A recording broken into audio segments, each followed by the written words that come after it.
Hello everyone, welcome to conceptual era. कन photosynthesis in higher plants के third lecture में आप सभी का स्वागत है। इसके पहले वाले लेक्चर में मैंने आपको क्लास 10 के दो एक्सपेरिमेंट के बारे में बताया था जो कि एनसीईआरटी में दिया हुआ है। हम लोग इस चैप्टर में एनसीईआरटी के अकॉर्डिंग मूव करने वाले हैं। तो चलिए एक बार फिर से स्टार्ट करते हैं इस चैप्टर को। तो हमारे पास जो पहला एक्सपेरिमेंट आता है वो है बेल जार एक्सपेरिमेंट। तो इसके नाम को हम लोग ज़रा सा ध्यान से समझेंगे। इसका नाम बेल जार क्यों पड़ा? क्योंकि जो ये जार था वो बेल शेप का था, इसीलिए इसका नाम बेल जार एक्सपेरिमेंट पड़ा।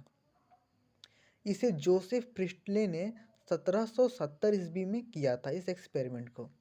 उन्होंने क्या किया कि एक बेल शेप का जार लिया, उसमें एक चूहा लिया रखा और उसमें एक कैंडल को जलती हुई कैंडल को रखा था। ठीक है, आप लोग इस चूहे के साइज या फिर इसके ड्राइंग पे मत जाइएगा।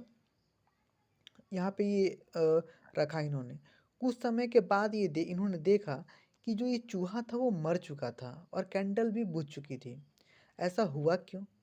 क्योंकि जो ये चूहा था और जो ये कैंडल था, इसने यहाँ इस जार के अंदर एयर क्वालिटी को डिस्ट्रॉय कर दिया था, जिसकी वजह से ये चूहा मर गया और ये कैंडल भी बुझ गई। ठीक है, यहाँ पर मैं लिख देता हूँ कैंडल एक्सटिंग्विश। ठीक, उसके बाद प्रिस्टले ने क्या किया कि एक मिंट प्लांट को इसके अंदर रखा और फिर जब इन्होंने देखा कुछ समय के बाद तो चूहा भी जिंदा था और ये कैंडल भी जल रही थी। यहाँ पे मैं लिख देता हूँ कैंडल बर्निंग। ठीक है, तो इन्होंने एक इन्फरेंस दिया कि plants can restore the air quality damaged bye mice and candle. ठीक है, आप लोग इसको याद रखिएगा, ये बहुत इंपॉर्टेंट है। ठीक है, अब नेक्स्ट एक्सपेरिमेंट की तरफ आते हैं जो कि जैन इंगेन हाउस अंकल ने दिया था।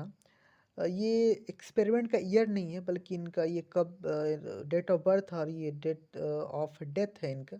ठीक है, इन्होंने क्या किया कि जो प्रिस्टले अंकल ने जो एक्सपेरिमेंट किया था उसको इन्होंने रिपीट किया, नाइट में भी किया और डे में भी किया। तो नाइट में क्या हुआ कि चूहा जो था, चूहा मर गया और कैंडल भी बुझ गई, जबकि मिंट प्लांट भी वहाँ पर था। लेकिन जब यही एक्सपेरिमेंट इन्होंने दिन में किया तो देखा कि सब कुछ सही है, चूहा भी जिंदा है और कैंडल भी जल रही है। ऐसा हुआ क्यों? और क्योंकि सनलाइट प्लांट के लिए बहुत ज़रूरी होता है और इनके इस एक्सपेरिमेंट से यही प्रूफ हुआ। तो इस एक्सपेरिमेंट का इन्फरेंस या फिर यूँ कह लें कंक्लूजन क्या है, तो sunlight is essential for plant. ठीक है, इसके अलावे इन्होंने एक और एक्सपेरिमेंट किया था कि एक एक्वाटिक प्लांट इन्होंने हाइड्रिला लिया।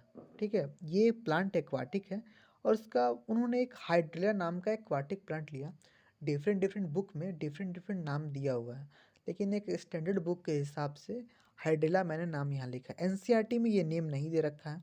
ठीक है, तो इन्होंने किया क्या कि जहाँ इन्होंने ब्राइट लाइट इंटेंसिटी इस पौधे पर डाली तो देखा कुछ बबल फॉर्म हुए हैं। उसके बाद कुछ समय के बाद पता चला कि जो ये बबल फॉर्म हुए थे ये ऑक्सीजन बबल थे। हुआ क्या कि जो प्लांट जो लाइट प्लांट का जो पार्ट लाइट के एक्सपोजर में था वहाँ पर ये बबल फॉर्म हो गए। लेकिन जब इन्होंने इसी चीज़ को डार्क में करवा करके देखा तो बबल फॉर्म नहीं हुए, बबल नॉट फॉर्म्ड। इससे क्या पता चला कि जितना ज़्यादा मोर लाइट मोर फोटोसिंथेसिस,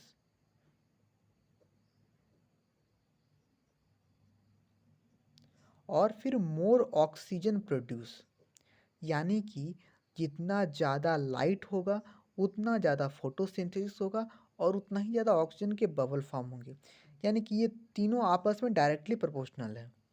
ठीक है, तो अगर आपको कोई भी डाउट है तो नीचे कमेंट सेक्शन में ज़रूर बताएं। Thank you so much.